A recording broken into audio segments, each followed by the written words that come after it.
She reads the text again. Third time now. That never happened. You're remembering it wrong. Her thumb hovers over the screen. She scrolls back. 6 months of these messages. 6 months of the same 4 words. She was there. She knows she was there. But his voice is so calm, so certain, and hers is starting to shake. The coffee goes cold on the counter, and underneath the doubt, a quieter thought. One she's been burying for 2 years. What if he's the one lying? What if she was never crazy at all? Keep watching. By the end, she gets her answer, and so will you. This is gaslighting, not the word people throw around online. The real thing, the slow rewrite of your own memory. It doesn't start with a lie, it starts with love. And by the time you notice, you don't trust yourself enough to leave. Today I'll show you 4 things.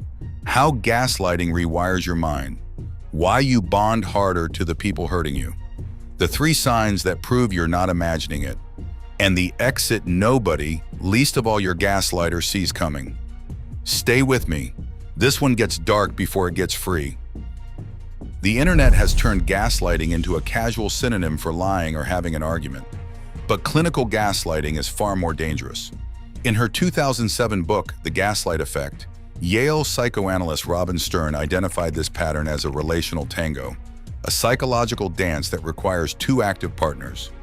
It relies on a toxic alignment of needs, a manipulator who must be right to maintain dominance, and a target who, driven by a deep need for approval, becomes willing to doubt her own senses to keep the relationship alive. It never begins with a massive, obvious deception. It starts with tiny daily edits to your everyday reality. You confront them about a broken promise, and they counter with soft, steady, confident dismissals. You're too sensitive. I never said that. You always twist things. You're remembering it wrong. These phrases act like quiet sandpaper on your confidence, slowly shaving away your faith in your own perception. When you finally build the courage to bring up a genuine hurt, the trap snaps shut. This is where University of Oregon psychologist Jennifer Freyd's DARVO sequence triggers. First, they deny the harmful behavior ever happened. Next, they attack your character, calling you unstable or vindictive. Finally, they reverse the roles entirely. They turn themselves into the injured, victimized party and cast you as the abusive offender. You wanted accountability. Instead, you get a lecture on your own cruelty. The progression is predictable and exhausting. You start by defending your sanity. When that fails, you transition to explaining your basic perspective, begging them to understand. When that still fails, you start apologizing just to end the fighting. Eventually, you simply go quiet. But this silence is not peace. It is the complete, quiet surrender of your own reality. When a relationship becomes more painful, the instinct should be to leave. But under the influence of psychological abuse, the emotional grip actually tightens. In 1981, psychologists Donald Dutton and Susan Painter defined this paralyzing phenomenon as traumatic bonding.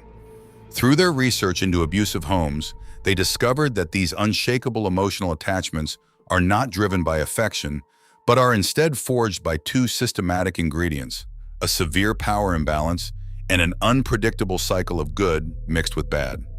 This cycle exploits the same behavioral mechanics behind modern gambling. Years earlier, behavioral psychologist B.F. Skinner demonstrated the power of what he called variable ratio schedules. When an animal receives a reward on a predictable schedule, its interest fades. But when the reward is completely random, the behavior becomes highly resistant to stopping. In an abusive partnership, the gaslighter behaves like a slot machine wearing a wedding ring. You continue pulling the lever, enduring long, agonizing streaks of cold rejection, just waiting for that one sudden, unpredictable payout of warmth. This conditioning reshapes your daily behavior. It is the quiet panic of compulsively checking your phone every few minutes, looking not for a loving message, but for proof that they are not angry with you. When the screen finally lights up, the sudden evaporation of fear triggers a massive spike of dopamine. Over time, fear, relief, and reward fuse together. hijacking your nervous system until the relief of escaping danger begins to feel indistinguishable from love. This conditioning is remarkably widespread. Data from the Centers for Disease Control and Prevention reveals that 49.4% of women have experienced some form of psychological aggression from an intimate partner in their lifetime. This statistic reframes the pattern. It is not a rare anomaly, nor is it a personal weakness. It is a highly predictable biological trap designed for human containment. You find yourself pacing in an empty room, silently rehearsing upcoming conversations in your head. You practice every single sentence, anticipating how your words will be rewritten, desperately trying to build an airtight defense for basic, everyday facts. Then there are the digital receipts. Your private notes app is cluttered with screenshots, text threads, exact dates, and hidden voice memos. You compile this database of evidence not to expose them to the world, but because your own mind no longer feels safe. You need physical proof just to believe your own eyes. The third sign is the heavy silence of those who love you. When you speak about your relationship, your closest friends go completely quiet. They have watched you explain away the indefensible too many times, and they no longer know how to ask if you are actually okay. If you recognize these behaviors in your daily life, they are not personal failings. They are high-stress survival mechanisms. You are forced to adapt to an environment of constant emotional instability. This is not a bad week. This is not a temporary rough patch. This is an active, ongoing pattern of psychological distortion, and patterns must be interrupted. Confrontation is a trap. You want a confession, an apology, or some undeniable proof that forces them to finally admit what they did, but it will never happen. The gaslighter cannot acknowledge the truth because doing so would completely shatter their fragile self-concept. Demanding accountability only restarts the toxic loop. To break the cycle, you must become entirely unresponsive. This is gray rocking, rendering yourself as bland, boring, and flat as a pebble on the ground. You offer no anger, no tears, and no defense. You provide absolutely nothing for their ego to feed on. No contact is not a brief pause. It is a permanent closed door. When you remove the mirror, their performance completely breaks. But this sudden withdrawal is highly volatile. Interrupting their control often triggers a predictable, dangerous sequence. First escalation and intense rage, then desperate begging, and finally a rapid shift to replace you with a new target. Because this transition carries real risk, safety planning, securing your location, and professional support are essential, non-negotiable safeguards. The exit is not a loud, dramatic showdown. You do not destroy them. You simply stop keeping them alive. You look at the glowing message on your screen.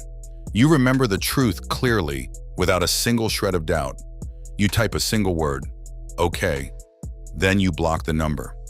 The real victory is not winning the final argument. It is realizing you no longer have to participate. Subscribe to support our work and help others find their way back to reality. You cannot win an argument with someone who writes the rules. The exit isn't proving them wrong, it's refusing to play. Your reality belongs to you,